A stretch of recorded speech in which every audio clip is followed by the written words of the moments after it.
Bonjour Monsieur Perniot, merci pour cet entretien. Je vais commencer par vous poser une question. Quels seront les bénéfices de l'accord de pêche qui est entre l'Union européenne et le Maroc? Alors bien évidemment, cet accord de pêche entre l'Union européenne et le Maroc n'est pas nouveau puisque nous l'avons décidé en 2011. Cette année 2018 est l'année où on doit renouveler cet accord de pêche entre le Royaume-Uni du Maroc, le Royaume du Maroc et l'Union européenne. Alors vous savez qu'il y a la problématique spécifique du Sahara. Un certain nombre de personnes contestent cet accord car il dit vous pêchez dans les eaux territoriales, non pas marocaines, mais le long du Sahara. Et donc le Sahara est un territoire contesté. Donc nous avons en 2011, dans le cadre de notre accord avec la pêche avec le Maroc, bien évidemment intégré les eaux territoriales du Sahara. Nous attendons la Cour européenne de justice qui doit prendre son avis le 27 février de cette année 2018 et nous pensons que la Cour européenne de justice qui doit donner un avis pour le transmettre ensuite à un tribunal anglais va nous indiquer ce qu'il faut faire ou ce qu'il faudrait faire. Mais ce n'est pas cet avis qui doit dicter l'accord politique entre l'Union européenne et le Royaume du Maroc concernant la pêche. Alors s'il y avait un problème et si il n'y avait plus la possibilité à partir de 2018 de pêcher le long des côtes du Sahara, les premières victimes de ce non-accord seront les bateaux européens et notamment les bateaux espagnols qui sont les plus nombreux à pêcher non pas seulement dans un accord avec le Maroc le long des côtes marocaines, mais qui sont aussi très nombreux à pêcher le long du Sahara. Et puis, j'ai les chiffres qui sont importants. Le bénéfice de cet accord pour les populations locales sahraouies a été démontré. L'association Europêche, qui regroupe Européens et Marocains, estime en effet que pour 1 euro dépensé dans le cadre de l'accord de pêche, 2,78 € de richesses sont créées. Au bénéfice de qui? Eh bien, des populations du Sahara. Et je pense que c'est très important que nous puissions dire aujourd'hui que c'est un accord de pêche qui doit être renouvelé et qui est win-win gagnant pour les pêcheurs de l'Union européenne, notamment espagnols, mais aussi gagnant pour les populations sahraouies, comme je viens de le dire. Donc il va falloir, au regard et l'étude de cet avis de la Cour européenne de justice du 27 février, eh bien, permettre qu'un nouvel accord prenne en considération la vie, certes, mais puisse clairement être dans un accord de pêche qui permet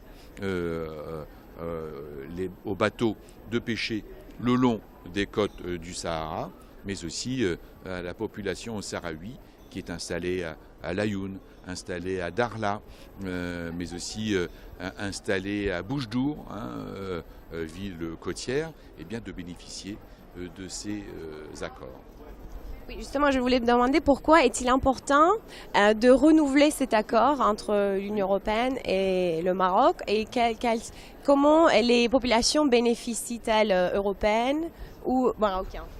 Concernant la pêche, les populations donc permet effectivement européennes, compte tenu que les bateaux espagnols et européens sont présents, eh bien d'avoir des produits de très grande qualité, puisqu'on sait par ailleurs que ces produits, les poissons qui sont pêchés, sont de très grande qualité. Et puis, comme je viens de le dire, il s'agit d'une recette qui permet effectivement aux populations sahraouies du Sahara de bénéficier de cet accord. Oui. Et quelle est la position des pays comme la France et d'autres pays méditerranéens sur cette question? Aujourd'hui, on a une très large majorité, quasiment la totalité des pays membres de l'Union européenne qui disent qu'il faut faire en sorte que nous puissions avoir une solution politique pour continuer cet accord de pêche entre l'Union européenne et le Royaume du Maroc pour les raisons que je viens de vous indiquer. C'est politiquement essentiel. Parce que, vous le savez, l'Union européenne a signé en 2008 un accord de statut avancé, un partenariat donc privilégié avec le Royaume du Maroc. Le Royaume du Maroc tient une place particulière dans sa relation avec l'Union européenne. C'est le premier pays qui est ainsi dans cette relation privilégiée, et donc du sud de la Méditerranée. Donc il faut bien évidemment conforter ce partenariat en matière agricole, en matière de pêche, et puis je le crois aussi en matière d'infrastructures, énergie renouvelable, mais également en matière d'investissement.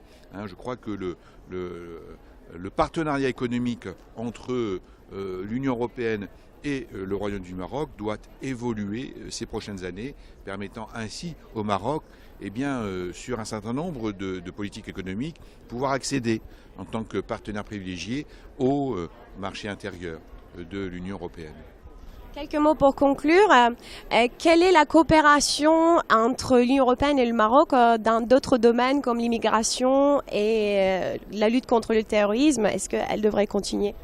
Alors concernant la lutte contre le terrorisme, là aussi le Maroc est number one. C'est le pays qui est le plus en pointe en matière d'efficacité pour lutter contre le terrorisme. Bon nombre d'attentats ont été déjoués en Europe grâce aux renseignements que nous avons pu avoir de la part des services de renseignement et de sécurité marocains. Donc bien évidemment, il faut continuer à intensifier notre partenariat en matière de lutte contre le terrorisme. Je crois qu'il faut aussi permettre que ce dialogue entre le Maroc et l'Union européenne se fasse également dans notre lutte contre les nationalistes. Vous savez, la religion musulmane a une mauvaise image dans bon nombre de pays. Là où il y a eu une communauté origine du sud de la Méditerranée, avec des citoyens danois, suédois, mais aussi néerlandais ou belges ou allemands ou français ou autrichiens ou italiens, qui ont comme religion la religion musulmane. Donc moi, je suis un partisan défenseur du vivre ensemble, et que nous devons donc ainsi lutter contre les nationalistes et cette montée des nationalismes dans les pays que je viens de vous indiquer, en permettant ainsi de donner une meilleure image de la religion musulmane. Or là aussi, le Maroc, en matière de formation des imams, mais aussi dans le cadre de l'islam modéré que déploie le Maroc, ce que l'on appelle l'islam du juste milieu, eh bien nous avons, je crois, à établir ensemble une coopération dans ce cadre-là. C'est vrai aussi pour lutter contre les phénomènes de radicalisation. Et enfin, concernant l'immigration, là le Maroc est un pays non plus de transit, mais d'accueil. Donc le Maroc a développé une politique importante ces dernières années concernant donc cette migration subsaharienne qui s'installe au Maroc. Mais on sait aussi par ailleurs que la route ouest de l'Afrique, donc passant par le Maroc, se développe de plus en plus, alors que nous avions ces dernières années une route est passant par la Turquie, qui était la réalité en matière de migration. Donc je crois que les flux migratoires doivent être gérés collectivement, y compris et surtout donc avec le Maroc, car je crois que nous sommes au début de ces phénomènes migratoires, une migration qui va continuer à s'intensifier. Vous savez, ce qui peut être lié au changement climatique, mais aussi à la pauvreté d'un certain nombre de pays subsahariens de l'Afrique. Donc on sait qu'il y aura plusieurs millions, plusieurs dizaines de millions, voire une centaine de millions d'Africains qui, ces prochaines années, vont vouloir aller ailleurs, et notamment en Europe. Donc il faut qu'on puisse trouver un partenariat financier avec le Maroc et l'Union européenne en matière d'immigration, comme on a pu l'avoir ces dernières années entre l'Union européenne et la Turquie. Merci beaucoup, Monsieur Pargneaux.